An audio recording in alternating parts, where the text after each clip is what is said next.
வணக்கம் ஃப்ரெண்ட்ஸ், நம்ம இந்த வீடியோவில் பார்க்க போகிறது இம்பார்ட்டன்ட் ஸ்போர்ட் பர்சன்ஸோட நிக்நேம் என்ன அப்படிங்கிறது. ஸோ இந்த நிக்நேம் பார்த்திங்கன்னா இப்போ கேட்கக்கூடிய ரயில்வே எக்ஸாம்ஸில் எல்லாத்துலேயுமே இது ஒரு கொஷினாகவே வருது.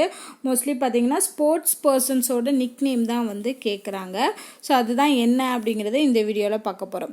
ஸோ ஃபஸ்ட்டு பார்த்தோம் அப்படின்னா தயான் சந்த். ஸோ தயான் சந்தோட நிக்நேம் என்ன அப்படிங்கிறது இப்போ ரீசெண்டாக ஆர்பிஎஃப் எஸ்ஏ எக்ஸாமில் கேட்டிருந்தாங்க.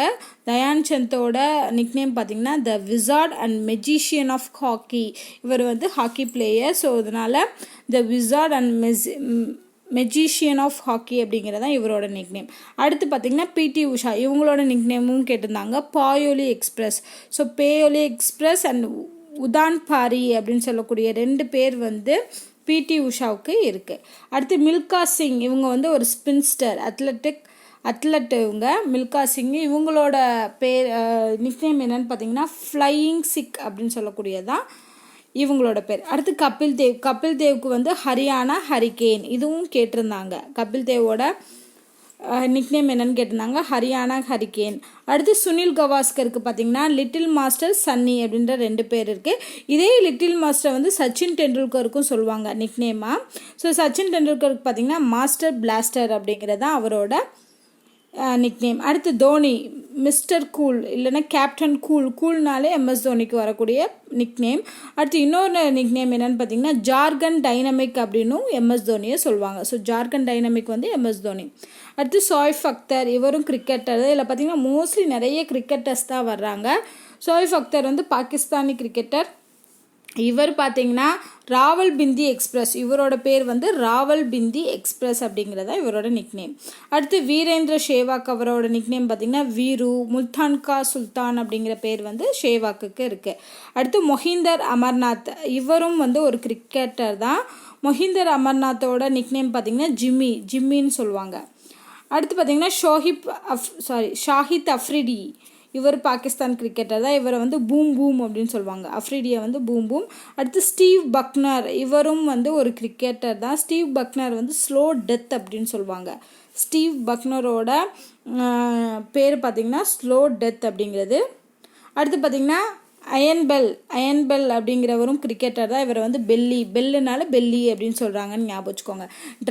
ராகுல் டிராவிட்டோட பேர் என்னன்னு பார்த்தீங்கன்னா ஜாமி த வால்னாலே ராகுல் டிராவிட். இது நிறைய பசங்களுக்கு தெரியும், ஏன்னா அவங்க கிரிக்கெட்டர்ஸ்னால் அவங்களுக்கு ரொம்ப பிடிக்கும்.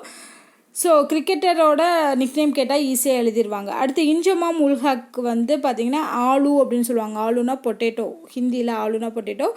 இன்னொன்று இன்சி அப்படின்னு சொல்லுவாங்க, அவர் பேரை வச்சு இன்சின்னு சொல்லுவாங்க. அடுத்து லான்ஸ் க்ளூசனு அப்படிங்கிறவரும் கிரிக்கெட்டர் தான். இவரை ஜூலு அப்படின்னு கூப்பிடுறாங்க, ஜூலு அப்படிங்கிற நிக்நேம். அடுத்து அனில் கும்ளேவோட நிக்நேம் ஜும்போ அப்படின்னு கூப்பிட்றாங்க. அடுத்து விவிஎஸ் லக்ஷ்மணனுக்கு பார்த்தீங்கன்னா விவிஎஸ்ஸை எக்ஸ்பேண்ட் பண்ணி வெரி வெரி ஸ்பெஷல் அப்படின்னு சொல்கிறாங்க. விவிஎஸோட ஃபுல் ஃபார்மாக வெரி வெரி ஸ்பெஷல் அப்படின்னு சொல்கிறாங்க. அடுத்து பார்த்தீங்கன்னா மன்சூர் அலிகான் பட்டோடி அப்படிங்கிறவர் இவரும் ஒரு பழைய கிரிக்கெட்டர் தான். மன்சூர் அலிகான் பட்டோடிங்கிறவர். இவரை டைகர் அப்படின்னு சொல்லுவாங்க. இன்னொன்று பெங்காலி டைகர் அப்படின்னா கங்குலியோட நிக்நேம். ஸோ வெறும் டைகர்னா மன்சூர் அலிகான் பட்டோடி. அடுத்து நவ்ஜத் சிங் சித்து, இவங்களோட பேர் பார்த்திங்கன்னா சிங்குன்னு வரதுனால ஜான்டி சிங். அடுத்து செர்ரி அப்படின்னு சொல்கிறாங்க. அடுத்து பார்த்தீங்கன்னா பைச்சங் பூட்டியா ஃபுட்பால் பிளேயர்.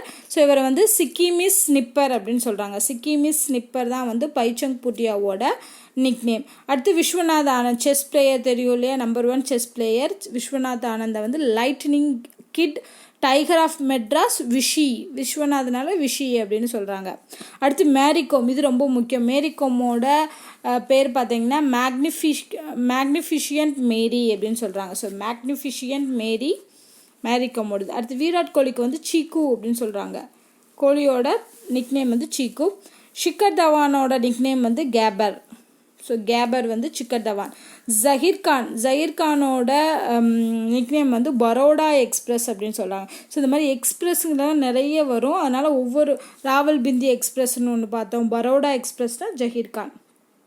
அடுத்து ஆடம் கில்கிறிஸ்ட்டை வந்து கில்லி அப்படின்னு சொல்லுவாங்க. அவர் பேர்லேயே கில்லுன்னு இருக்கிறனால கில்லி அப்படின்னு ஞாபகம் வச்சுக்கலாம்.